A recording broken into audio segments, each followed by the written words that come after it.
All right, so I'm putting this out here real quick. I just got a few minutes, but let me say this. I had a dream that children were being attacked in their sleeps and while they're sleeping. Something is going on in the dream world. Something is going on in the astral realm. And for those of us who are Gen Xers, especially for those of us who know it was in the GATE program, okay? Like, our children are really special and really unique. And a lot of that, I'm not going to get into everything right now, but I'm going to say this. There are certain souls that come to this world, and an alert system goes off when that soul comes to this world. Okay, if you're watching me, you're one of those. And we're the ones who go through things that other people do not go through. We're the ones that have had some form of trauma happen over and over again, very dysfunctional families. We come from a history of alcoholism, abuse, avoidance, negligence. We're the ones who saw things when we were kids and other people probably would not believe us. Okay, so our souls are unique, our children's souls are unique, but in this dream there was this entity that was draining children of joy, of their life force, of their energy. And if you look at statistics and see how many children are dealing with depression, anxiety, the S word, ideation, it is awfully high. Okay, they are not built like us. Gen Xers, I can't speak for baby boomers in the silent generation because I'm not a part of that generation. But for Gen Xers and forward, the amount of trauma begin to be concentrated with each passing generation. It doesn't get lighter, it gets darker. Okay? Because you have to do the healing work for you to lessen the weight of bloodline curses of trauma. Okay, so this entity, she's doing this to these children, and I'm noticing, and I walk down the hall and I'm walking towards her, and I could feel it was like every breath that she took, it sucked out some of the oxygen out of the air. And so as I got down the hallway, I was like, I'm gonna have to stab this bitch. Like, I could just feel it. I knew. So I had something in my hand and I was ready. And she started paralyzing me where I could barely move. I was still moving, but I could barely move. And I was like, oh, okay, this what we doing. So, and I went through this a lot as a kid. Down here in the South, people call it a witch riding your back. Okay. So I went through that a lot as a kid. I was just kind of like a moth to a flame situation. And because of my spiritual senses and having all the clairs, which I didn't even know the word for back then, entities were always attracted to being around me, both positive and negative.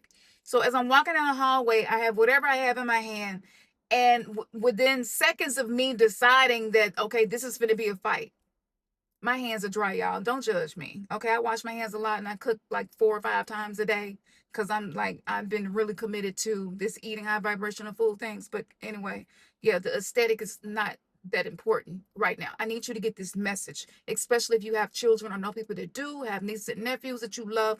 You need to be aware of spiritual hygiene and what they are going through when you are not around them. They're going through something, y'all. Listen to me. The spiritual warfare is not centered around us grown folks no more. Okay, we need to be showing up different and parenting our children different. Look into gentle parenting, consciousness parenting. Learn what PDA is, learn about autism, learn about ADHD, learn about alexithymia, learn about emotional blindness. If you do not know what I'm talking about, then your emotional intelligence is going to be difficult for you to match the spiritual warfare that children are going through. I just said a lot, so you can take this back and listen to it again. But I want to get through this dream. So she teleports because she moves so fast towards me and launched in my face, and I could not get the weapon in my hand to her because I'm moving in slow motion because she's paralyzing me. And I realized that seduction was going to be the only way I was going to get out of that situation. So I started telling her, how beautiful she was. She wasn't, okay? This was a creature feature, like for real creature. But I began seducing her with words, and she started to let her guard down. And I was like, oh, okay, yeah, I got you. So I grabbed whatever was in my hand. I finally got my hand close enough to stab her in the neck, And the weapon absorbed into her body like nothing happened. And she looked disappointed, shocked, and hurt that I tried to hurt her because the admiration that I was giving her, maybe she thought that it was sincere. Okay, that wasn't a nightmare. I was being debriefed in the spiritual realm. And if you know me as Camps on the Untamed Oracle, the reason why I call myself that is because it's these fucking dreams that I have been having my entire life. And everything that I dreamed has always come back to be something that is a valid fact that you could bank on. I'm not saying you have to believe me. If you're new to me, that's fine. But I've been doing this since 2006 publicly. Okay. So then a few days before that, when I came to my daughter's school, the children were looking exactly how they were looking in a dream. A lot of them was crying. A lot of them had bags under their eyes. A lot of them were not sleeping well. You could tell. A lot of them were really tired. And they have this whole truancy things where kids can't miss no days. And if you know, you know, like whoever been in charge of the curriculum and the textbooks, okay? If you know, you know, they found them in the e-files, and you have to wonder why. Is there a ritualistic siphoning happening over children? Did it happen to us? Is some of our trauma actually things that were happening outside of our homes? And the answer is yes. Children are not just physically vulnerable, they are energetically open, and their auras are porous. Their boundaries are not yet formed. They absorb everything, the emotions of their parents. Are you listening to me? The frequencies of their schools, the hidden intent behind the entertainment that they watch. And there are forces, both human and non-human, that know this. They target children because children are the easiest to harvest. Entertainment purposes only. Because I nothing that I say is accurate or true. You should even listen to me and believe in anything that I'm saying. But we are not powerless. We are not victims, and we are not children anymore. Though a lot of us are healing our inner child, and a lot of us do still have childish ways, and there's no shame in that. It is what it is. We didn't know any better. We're learning now. This is why we're going through spiritual awakening. It is uncomfortable. So I'm going to give the top 10 ways to protect your children from this hidden siphoning life force system that I encountered. Okay. And I'm gonna post that on my Patreon. Not probably. It's gonna be on my Patreon. Okay, it's gonna be on my Patreon. But a child cannot be protected by a dysregulated adult. So you are the first line of defense, not their higher I divine self, the Ori. It's not that yet. They're not to that point. We are the first line of defense for them. Okay.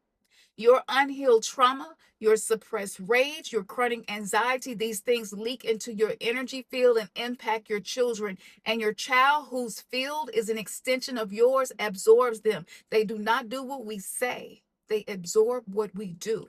Whatever they see us do the most is what they inherit. Okay.